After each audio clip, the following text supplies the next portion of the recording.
Next Level Soul Publishing presents The Lost Years of Jesus, Christ's Untold Journey to India, Nepal, and Tibet by Lucien Ardan. Read by William Sterling. Introduction: The Hidden Scrolls. In the late 19th century, a Russian traveler by the name of Nicholas Notovich set out across the great, untamed landscapes of Central Asia. He was not a missionary, nor a preacher, nor even a professional historian. He was a restless wanderer, a journalist with a taste for adventure, and, above all, a seeker of mysteries.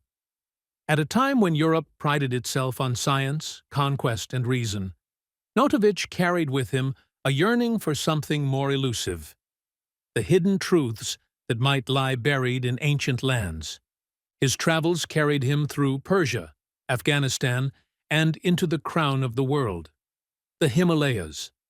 These mountains, jagged and austere, had for centuries stood as guardians of secrets. The great passes of Ladakh and Kashmir were more than trade routes. They were corridors through which ideas, religions, and wisdom flowed between East and West. To walk those paths was to brush against the footprints of countless pilgrims, merchants, mystics, and conquerors who had come before. It was on this journey that fate intervened. Somewhere among the high valleys of Ladakh, Notovich suffered a fall from his horse and broke his leg. The injury might have ended his expedition, but it became the doorway to a discovery that would ripple across history. Local villagers carried him to a nearby Buddhist monastery, the great Hemis Monastery, nestled in the silent embrace of the mountains. There, in a place where time itself seemed to move differently, Notovich was cared for by the monks. And it was in that enforced stillness, in the shadow of chanting lamas and flickering butter lamps, that a story long hidden from the West came to light. One evening, as the monks tended to him, Notovich heard whispers of manuscripts stored in the monastery's library. These were no ordinary texts. They spoke, the monks said, of a man named Issa, a holy teacher, a prophet, a man from the West who had journeyed east many centuries earlier. The name caught his ear. Issa.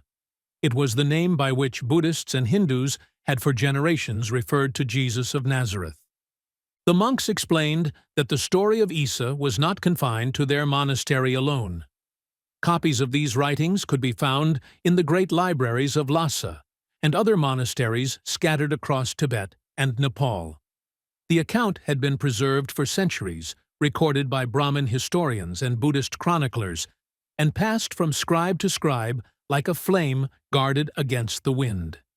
These writings told of the years of Jesus' life that the Christian Gospels leave silent, the so-called lost years, the great gap between his childhood in Nazareth and the beginning of his ministry around the age of 30. According to the scrolls, during that silent span, Jesus had not remained in obscurity. He had not been idle in some Galilean workshop, awaiting his appointed hour. No, he had traveled. He had walked the long roads eastward, into India, into Nepal, even into Tibet. He had studied with Brahmins, learned from Buddhists, and spoken with the forgotten classes of society. He had been shaped not only by the traditions of Israel, but by the wisdom of the East. And when at last he returned to his homeland, he carried within him a vision that transcended cultures and creeds, a vision of oneness, compassion, and the eternal spirit. Notovich listened as his interpreter translated verses from the Tibetan manuscripts. He copied them carefully, line by line, knowing that he was touching something extraordinary. Here was a bridge between worlds, a hidden chapter in the story of humanity's most influential figure. When he later sought the counsel of priests and scholars in Europe, many warned him not to publish his findings. Some feared scandal. Others feared the disruption of long-settled doctrines. But Notovich pressed forward, convinced that truth, once uncovered, must not be buried again. In 1894, his book, The Unknown Life of Jesus Christ, was published, offering to the modern world this startling glimpse into the hidden years of Jesus. And yet, as with all great revelations, the story was met with doubt, resistance, even ridicule. Some dismissed it as fabrication, others as heresy. But beyond the disputes of scholars, something deeper remained: the irresistible question. What if it were true? What if the man who would become known as the Christ had walked among the temples of India, had learned from the sutras of the Buddha, had seen with his own eyes the universal truths cherished across cultures? What if the gospel of compassion was not born in isolation, but was the flowering of seeds planted across many lands? This audiobook is not a repetition of the old, stiff translation, nor is it a dry argument about history. It is a retelling, modern, vivid, and alive, of the story preserved in those Himalayan manuscripts. We will walk with Issa as a boy of 13, leaving his home in Israel. We will travel with him along caravan routes, through deserts and across mountains. We will hear his voice as he challenges the pride of the priests and comforts the downtrodden. We will sit beside him in the monasteries of Nepal, where he learns the law of compassion. And finally, we will return with him to Israel, where his teachings ignite hope, fear, and ultimately, sacrifice. This is the story of the lost years of Jesus. It is not a replacement for the Gospels, but a companion to them, a light cast upon the shadows of history. Whether one believes these manuscripts to be literal history or spiritual allegory matters less than the wisdom they carry. For the teachings of Issa, as preserved by the monks, ring with a timeless call, that all people are children of the same eternal spirit, that compassion is greater than power, that truth is not the possession of one nation or one creed, but the inheritance of all humanity. As you listen, I invite you to set aside the disputes of scholars and theologians. Let the story speak to you not as dogma, but as journey. Feel the footsteps of a young seeker crossing into unknown lands. Hear the questions of a soul that will not be satisfied with easy answers. Sense the courage of one who risked his life to proclaim that no one is outside the love of God. This is not merely ancient history. It is a mirror for our own time, when division, pride, and fear still cloud the human heart. In these chapters, we will uncover not only where Jesus may have walked, but what he may have learned, and how those lessons continue to echo in every age. Whether you approach this tale as believer, skeptic, or seeker, you may find yourself touched by its beauty, its strangeness, and its power. For within it lies a vision of unity, a vision our fractured world needs as urgently today as ever. And so, we begin where the scrolls begin. The earth has trembled, the heavens have wept, for humanity has forgotten the eternal spirit. Into this world a child is born, a soul aflame with divine light. At 13 years of age, he sets his face toward the rising sun, leaving behind the familiar fields of Galilee to walk into the great unknown. His name in the West is Jesus. In the East, they call him Issa. His path will carry him across deserts, through kingdoms, into temples and monasteries, into confrontation and exile, into wisdom and awakening. And through it all, his message will remain: love without measure, compassion without boundary, truth without fear. This is his story, the hidden story, the lost years, the journey of Issa. Let us begin. Chapter 1. The Young Issa. Every great journey begins with a choice, a step taken into the unknown. For Issa, the boy who would one day be known to the world as Jesus, that choice came at an age when most boys were expected to settle into the patterns of ordinary life. In the land of Israel, to reach the age of 13 was to come of age. It was the time when a boy was expected to take on the responsibilities of manhood, to marry, to work, to become a citizen of his people. It was the time when childhood ended and duty began. But Issa's soul was not satisfied with duty alone. From his earliest years, he had shown a restless spirit, a hunger for truth that could not be contained within the walls of Nazareth or the narrow lanes of Galilee. While other children played, he asked questions. While others memorized the laws and traditions without hesitation, he paused, wondering what lay beneath the words. His teachers marveled at his insight, and his parents treasured his depth of spirit, though at times it filled them with concern. For they could see that their son was not like other boys. Stories would later be told of his early wisdom, how he spoke in the temple and astonished the elders with his understanding, how he saw through the surface of things and touched the heart of the matter. But even those stories do not capture the fullness of what stirred within him. A sense that his life was bound to a purpose greater than tradition, greater than the expectations of his neighbors, greater even than the authority of priests or rulers. At 13, when custom called for him to take a wife and prepare for the responsibilities of adulthood, Issa felt another call. It was not the voice of family or community. It was the whisper of the eternal Spirit, the same voice that had stirred prophets and sages across the centuries. It told him that his path lay elsewhere, that the world was wider than Galilee, that truth was deeper than the scrolls he had studied, that he must leave behind the familiar and walk into lands unknown. It was not an easy decision. To leave his home meant leaving behind his parents, his brothers and sisters, his people. It meant stepping away from security into danger. Caravans traveled eastward, but the roads were long, harsh, and filled with peril. Bandits lurked in deserts, wild beasts prowled the mountains, foreign rulers demanded tribute, and yet, despite all this, the inner call was stronger than fear. We do not know the precise day when Issa departed.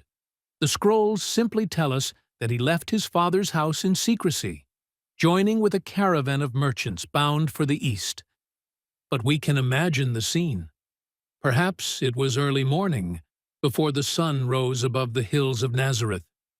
Perhaps he embraced his mother one last time, her eyes filled with questions she could not voice.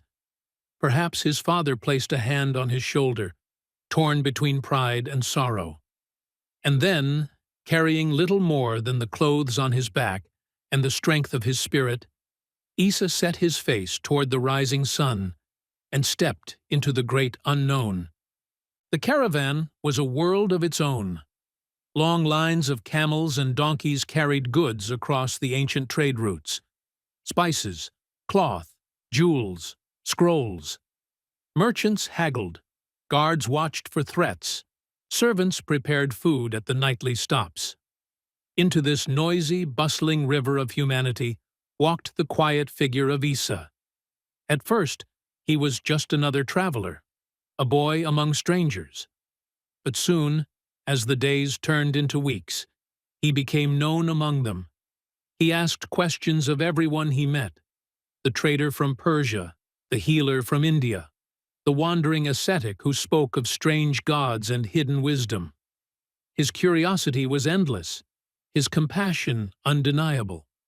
He helped the servants with their burdens, listened to the stories of the weary, and shared what little food he had with those who had less. The desert tested them. Sandstorms swept across the caravan, blinding eyes and choking lungs. The sun scorched by day, the cold bit fiercely by night. Yet through it all, Issa remained steady. He spoke of courage to those who faltered, of hope to those who despaired. Already at 13, his presence gave strength to others. Crossing from Judea into distant lands, the caravan passed through cities alive with diversity. In Damascus, he heard the chants of priests calling to their gods. In Babylon, he saw temples older than memory, towering toward the heavens. In Persia, he learned of Zoroaster, who taught of the struggle between light and darkness. Each stop was a lesson, each encounter a glimpse of truth. But Issa was not content with fragments. He longed to drink from the deepest well, to learn from the source of wisdom itself. The road carried them further east, toward the mighty land of India. For centuries, India had been a crossroads of ideas, a land where seekers gathered, where sages preserved ancient knowledge in vast libraries and temples. Rumors spread among the caravan of men who could heal with a touch, of scriptures that described the birth and death of worlds, of teachers who spoke of compassion as the highest law. To Issa, these were not just stories, they were a summons. One night, as the caravan camped beneath the stars, he sat apart, gazing into the fire. Around him, the desert stretched silent and vast, the constellations shining like eternal witnesses. In that stillness, he felt again the voice of the Spirit. Go on, seek the truth. Fear nothing, for I am with you. And so, though still barely a boy, Issa resolved to continue until he reached the land of the sages. By the time the caravan descended into the valleys of the Indus, Issa had grown lean from the journey, but his eyes burned brighter than ever. He saw rivers that glittered like silver, forests teeming with life, and mountains rising like sentinels against the sky. He heard languages he had never known, songs that carried both joy and sorrow. And everywhere he felt the pulse of a great ancient wisdom waiting to be discovered. The scrolls tell us simply, Issa traveled with merchants into the land of Sind, to perfect himself in the divine word and to study the laws of the great Buddhas. These few words conceal years of journey, hardship, and growth. But within them lies the turning point of his life. For from this moment, Issa was no longer just the boy of Nazareth. He was the seeker, the pilgrim, the one who would cross boundaries of culture and creed in search of the eternal. The world he entered was vast and complex. The priests of Brahma guarded their temples with pride, teaching the Vedas to those of high caste, but forbidding the lower classes even to hear the words. The poor labored endlessly, denied dignity by the very religion that claimed to guide them. Yet alongside this injustice, there was brilliance, scholars who mapped the heavens, healers who knew the secrets of plants, philosophers who wrestled with the nature of the soul. It was a land of contradictions, rich with wisdom, but entangled in pride. Into this land stepped Issa, carrying nothing but a burning desire to know truth. He listened, he learned, he questioned. He absorbed the teachings of the Brahmins, but he also heard the cries of the Sudras, the laborers and slaves who longed for freedom. And in his heart, the seed of compassion grew. The boy of 13 who left Israel had become the young man who would challenge the powers of his time. He had not yet spoken the words that would echo through history, but already the path was unfolding. Already, the spirit within him was guiding him toward a destiny that would embrace both East and West, both Israel and India, both heaven and earth. In this first chapter of his hidden life, we see not the miracle worker or the preacher, but the seeker, the one who dared to leave behind comfort for the unknown, who trusted the voice within more than the voices around him, the one who believed that truth was worth the risk of exile, danger, even death. It is a lesson for all who listen today. For each of us, in our own way, must choose whether to remain in the safety of what we know, or to step into the uncertainty of the journey. Each of us must decide whether to be bound by tradition or liberated by truth. Issa's choice was clear. He would follow the Spirit wherever it led, even to the ends of the earth. And so, the boy walked on, into the rising sun, toward the land of sages, toward the unknown chapters of his life that would shape him into the Christ. Chapter 2. Across the Caravan Routes. The boy Issa, barely into his teenage years, had left behind the familiar hills of Galilee and the comfort of his family's home. Ahead stretched a road that was less a single path and more a network of lifelines that tied the ancient world together, the caravan routes. These routes were the veins of trade, carrying not only spices and silks, but also stories, ideas, and fragments of wisdom. For centuries, merchants and mystics, nomads and conquerors had traced their lines across deserts, mountains, and plains. And now, among their ranks, walked a boy with eyes fixed on horizons most men never dared to reach. A caravan in those days was not simply a band of traders. It was a moving city. Camels groaned under loads of cloth and jewels, oxen pulled carts laden with grain, and donkeys carried clay jars filled with oil and wine. Guards marched with spears in hand, scanning the horizon for raiders.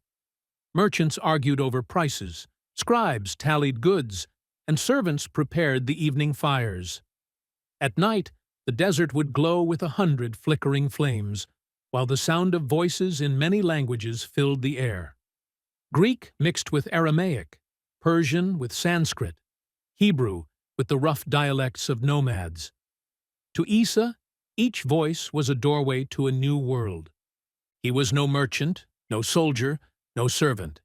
He carried no wares to sell, no weapon to wield, no master to obey. And yet, in his quiet way, he belonged among them. His questions, asked without arrogance, drew answers from the most guarded of men. His compassion softened the hardest faces. When he saw a servant stumble under a heavy load, he would step in to lift part of the burden. When a guard grew weary of endless marching, Issa would walk beside him, speaking words of encouragement. His presence was like a cool wind on a sweltering day, unnoticed at first, then deeply missed when absent.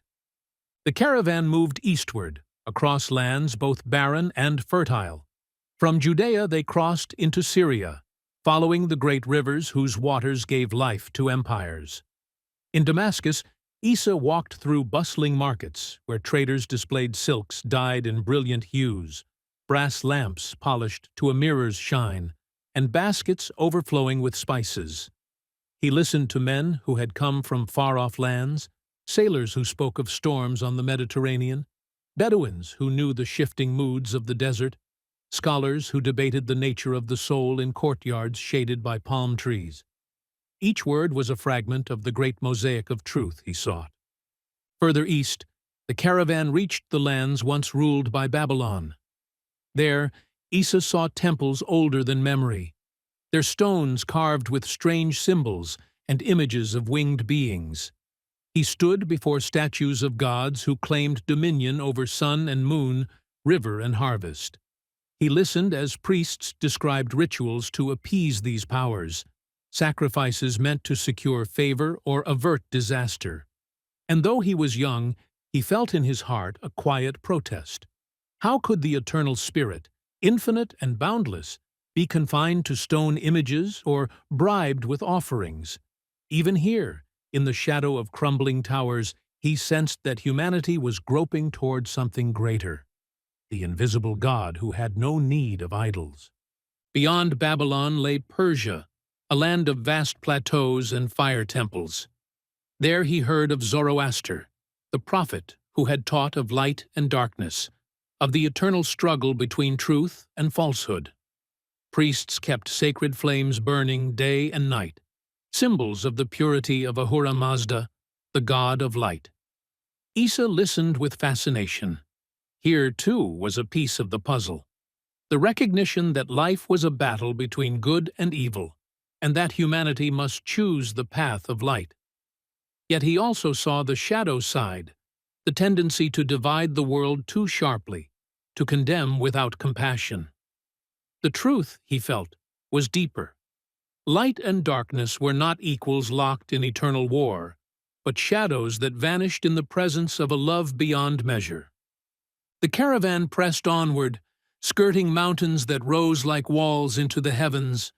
At night, when the fires burned low and the stars spread across the sky in dazzling array, Issa would sit apart in silence. The desert has a way of stripping life bare, of reducing existence to its essentials.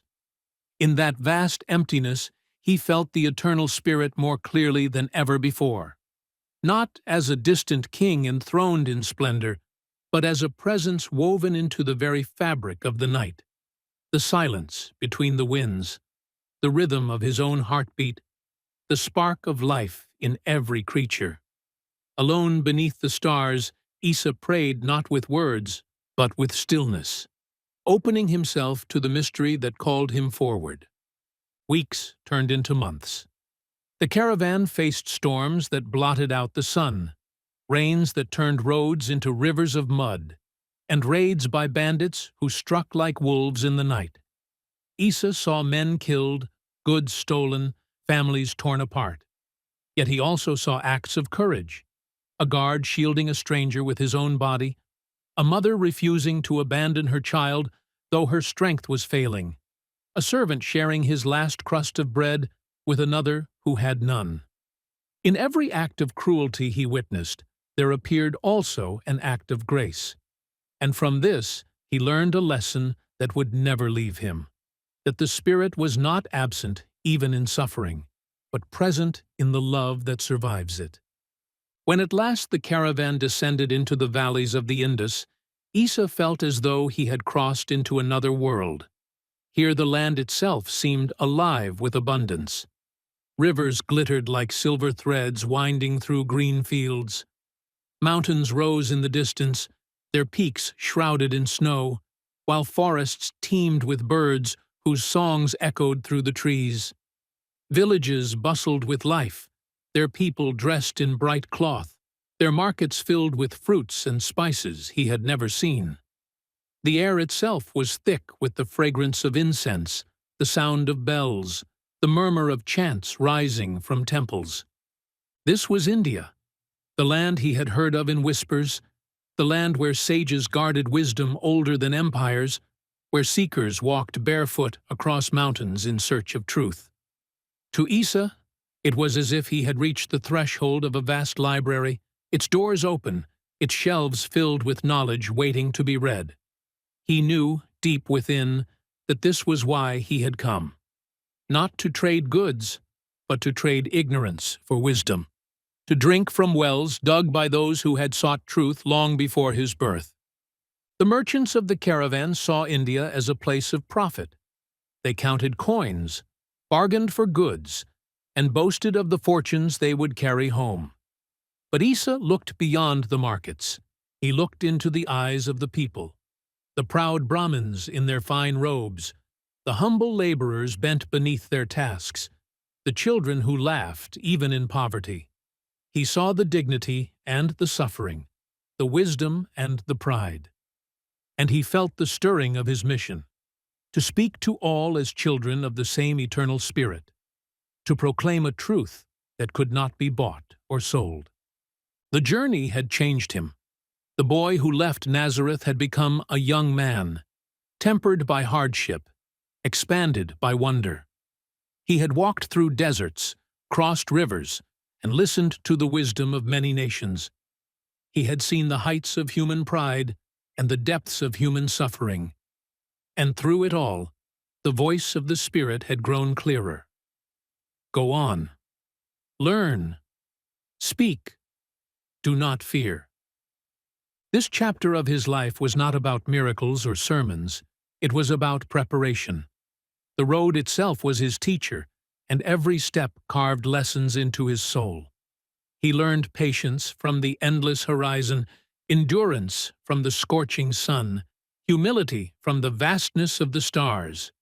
He learned that truth was not the possession of one people, but scattered like seeds across many lands, waiting to be gathered into one harvest.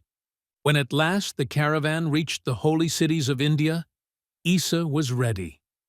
Ready to sit at the feet of sages, ready to question the priests of Brahma, ready to comfort the Sudras and embrace the outcasts, ready to challenge injustice and proclaim compassion, ready, in short, to begin the next great chapter of his hidden life, the years among the Brahmins. Chapter 3. Among the Brahmins. India was unlike anything Issa had ever known. Even after months on the road, nothing had prepared him for the sheer abundance of life that greeted him when the caravan crossed into the holy cities.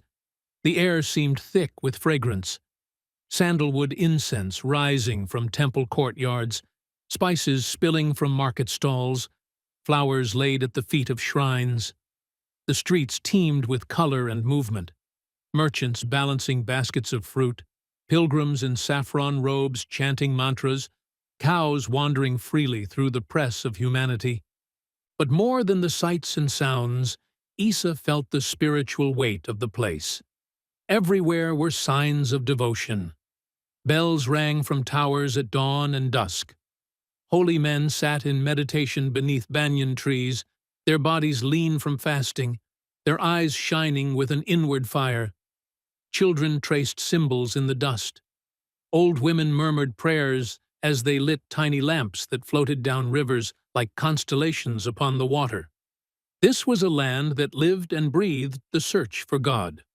The caravan brought Issa to the province of Orsis, home to one of India's most sacred centers, Juggernaut, where the remains of the great teacher Vyasa Krishna were said to rest. To the west, he had been known as a warrior and king. Here, he was revered as a sage who had compiled the Vedas, the ancient scriptures of India. It was here that Issa first encountered the Brahmins, the priestly caste who guarded these teachings as their sacred inheritance. The Brahmins received him cautiously. He was a foreigner, a youth with no wealth or lineage, yet his eyes shone with sincerity. Perhaps out of curiosity, or perhaps because they sensed in him something unusual, they permitted him to remain in their temples. There, among towering columns carved with intricate symbols, Issa began his studies. He learned to read the Vedas, the great hymns that spoke of creation and order, of gods who governed fire, water, wind, and sky.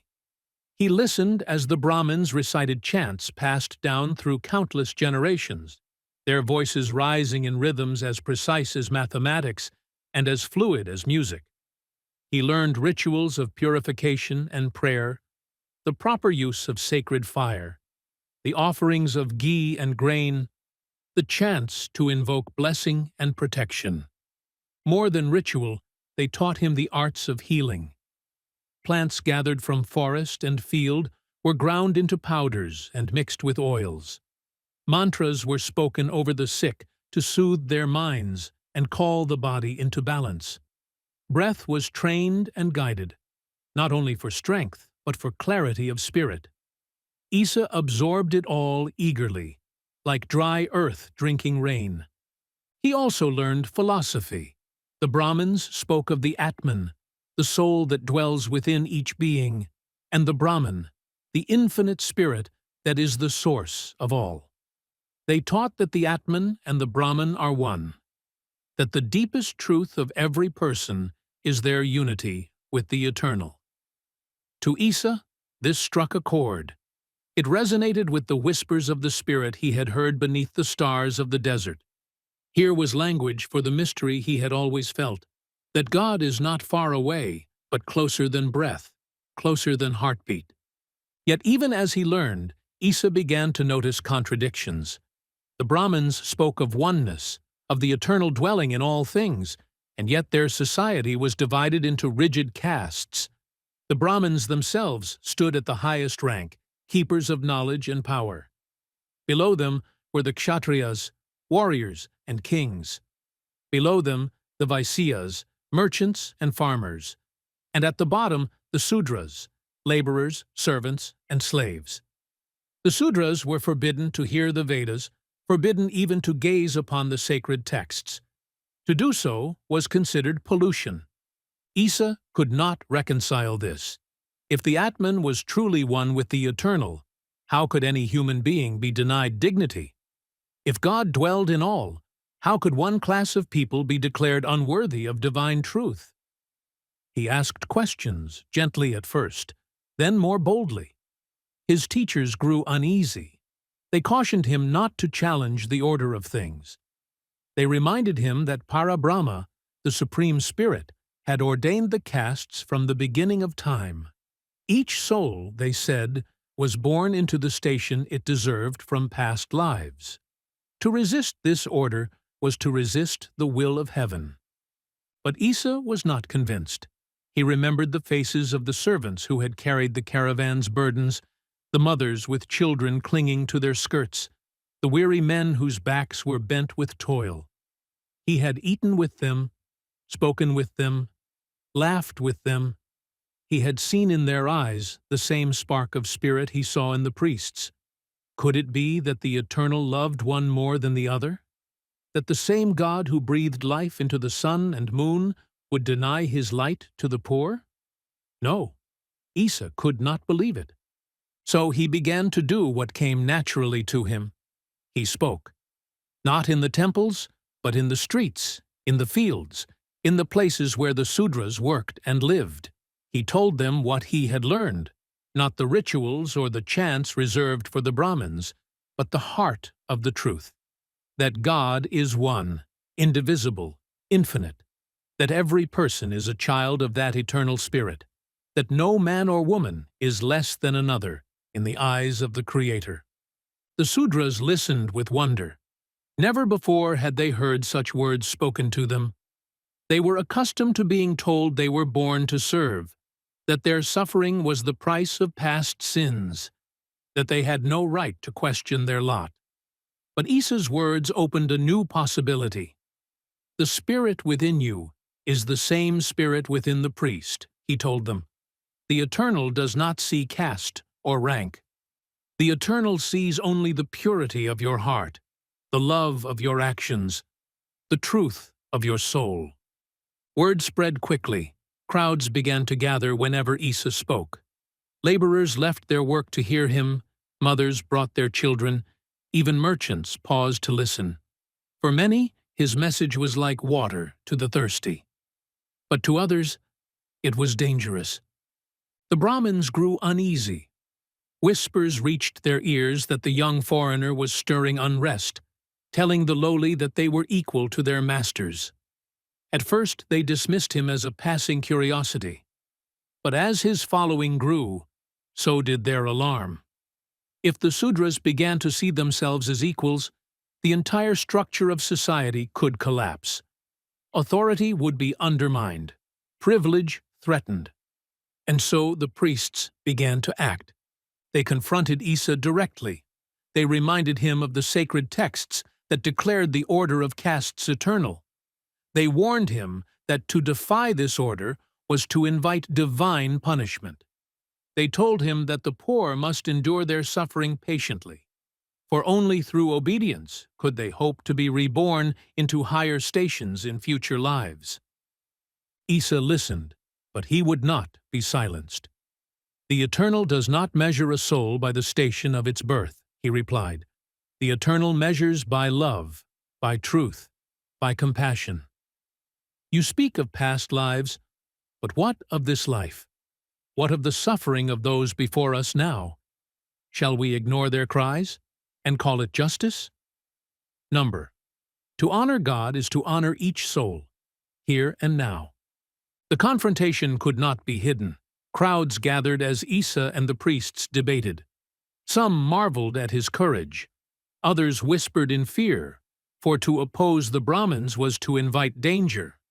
The priests, humiliated by his boldness, resolved to silence him. They plotted in secret, planning to seize him in the night and end his life quietly. But Issa's followers warned him. Word reached him of the danger, and he knew it was not yet his time. And so, under cover of darkness, he fled. Leaving behind the temples of the Brahmins, he set his face once more toward the mountains, toward the northern lands where new wisdom awaited him. Yet he did not leave empty-handed. He carried with him the knowledge he had gained, the healing arts, the philosophy of the Atman, the chants of the Vedas.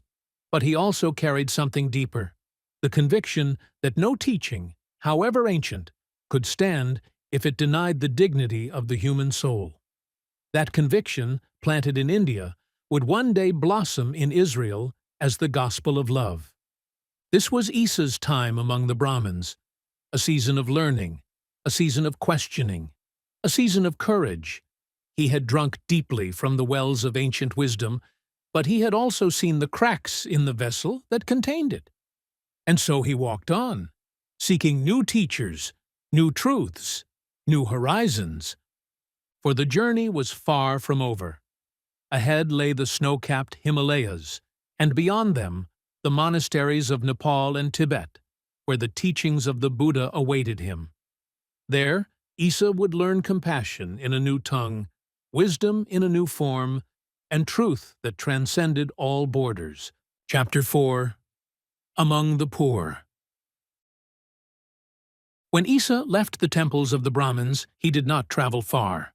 He walked only as far as the villages beyond the temple gates. But in truth, he had stepped into another world. Inside the sanctuaries, chants had echoed against carved stone pillars, priests had spoken of eternal truths, and rituals had burned like clockwork fires. Outside, in the dusty lanes and crowded huts of the poor, life was raw, fragile, and urgent. Here, hunger gnawed, disease spread, and despair hung heavy in the air. And yet here, too, the spirit was alive, waiting to be recognized. The Sudras, lowest of the castes, had lived for centuries under the weight of laws that branded them less than human. Their touch was considered pollution. Their presence in temples was forbidden. They labored from dawn until dusk, their sweat sustaining the comfort of those above them. And their reward was scorn. To many, they were invisible. To Issa, they were luminous. He walked among them not as a lord, not as a priest, not as a master of knowledge, but as a brother.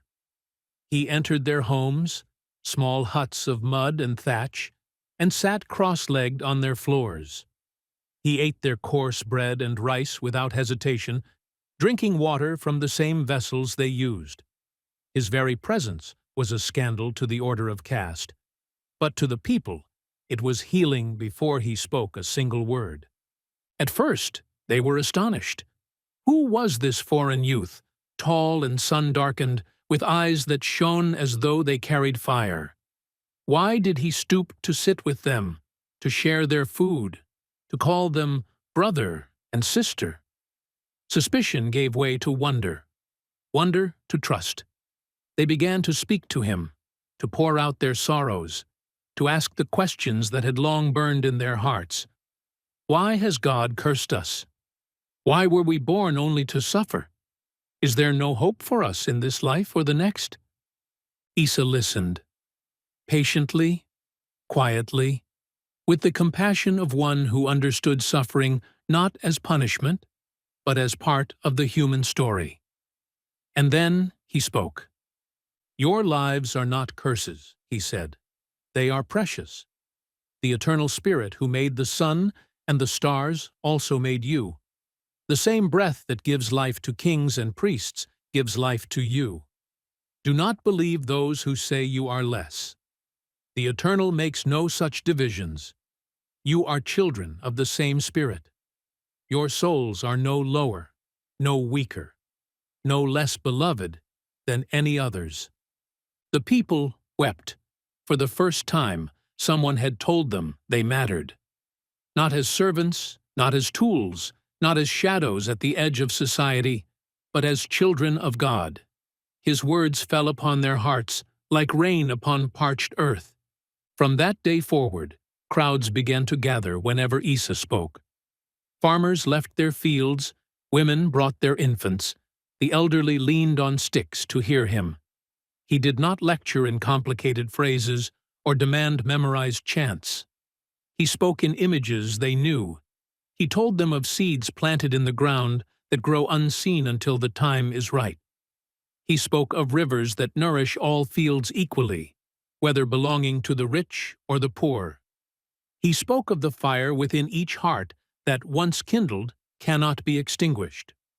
"Do not say you cannot pray because you are forbidden the temple," he told them. "Every kind act is a prayer. Every word of forgiveness is an offering. Every time you share bread with the hungry, you make a sacrifice more pleasing than incense. The Eternal does not dwell only in places of stone, but in you. One woman, worn by years of labor, asked him, "Master, how can the Eternal love us, when the priests say we are born to serve because of sins in past lives?" Issa took her hand, rough with calluses, and held it gently. "The Eternal does not measure you by caste or station," he said. "The Eternal measures by the love you give, the truth you live, the mercy you show. If the priests have told you otherwise, they have spoken for themselves, not for God. For the Eternal lifts up the lowly and calls them blessed." The woman wept, and those who saw it were moved. Something began to change in the villages. Where once the people had walked with eyes cast down, they now stood a little straighter. Where once they accepted humiliation in silence, they now spoke with quiet dignity. Hope began to spread, and with hope came courage. Issa also healed among them, not with elaborate rituals or costly offerings, but with herbs gathered from the fields, with cool water, with the laying on of hands, and with words that calmed the soul. A man tormented by fever found peace after Issa sat by his side and prayed. A child who had been wasting away began to eat again when Issa whispered encouragement and blessed her. People began to say, "This one has power, but not the power of the priests. His power is love." The fame of his words spread beyond the villages. Merchants whispered of him in markets. Servants carried stories into the homes of their masters. Even some of the higher castes, curious and cautious, came to hear him. They were struck not by grand philosophy, but by the simplicity and force of his message, that all are equal before God, that compassion is the true law, that love is the highest ritual. But such words, while life to the poor, were poison to the powerful. The Brahmins heard of him and grew alarmed. To them, Issa was not a teacher, but a threat. He undermined the very order that sustained their power. He dared to teach the sacred to those deemed unworthy. He dared to declare that the Eternal was not theirs to control. And yet, they could not ignore him. His words had taken root. The poor clung to them as to lifelines. The hungry found courage. The hopeless found joy. A revolution was stirring, not of swords and armies, but of dignity and love. Issa knew the danger. He had seen the anger of the priests in the temples, and he knew their pride would not allow his teaching to go unchallenged. But he did not stop. "The truth cannot be silenced," he said. "It is like a river. You may dam it for a time, but it will find a way to flow." And so he walked from village to village, sowing seeds of equality. Some fell on stony ground and were dismissed. Some were choked by fear, but many took root, and they began to grow. One evening, as the sun set and painted the sky with fire, Issa gathered the people and spoke words they would never forget. "Do not wait for priests to tell you that you are worthy. Do not wait for kings to grant you dignity. The Eternal has already declared it. You are beloved. You are light. The Spirit dwells in you. Walk in that truth, and no chain can hold you." The people lifted their voices in response. Not chants learned from scrolls, but cries from their hearts. Cries of gratitude. Cries of freedom. Cries of recognition that they too bore the image of the Eternal. And in that moment, the poor of India stood taller. They discovered a truth greater than ritual, greater than caste, greater even than suffering, that they were, and always had been, children of God. To continue listening, step deeper into the wisdom at Next Level Soul TV, where sacred teachings, spiritual cinema, transformative courses, and divine stories await your soul's unfolding. Enter the portal at www.nextlevelsoul.tv and let your spirit remember what it already knows. Awaken, expand, and evolve.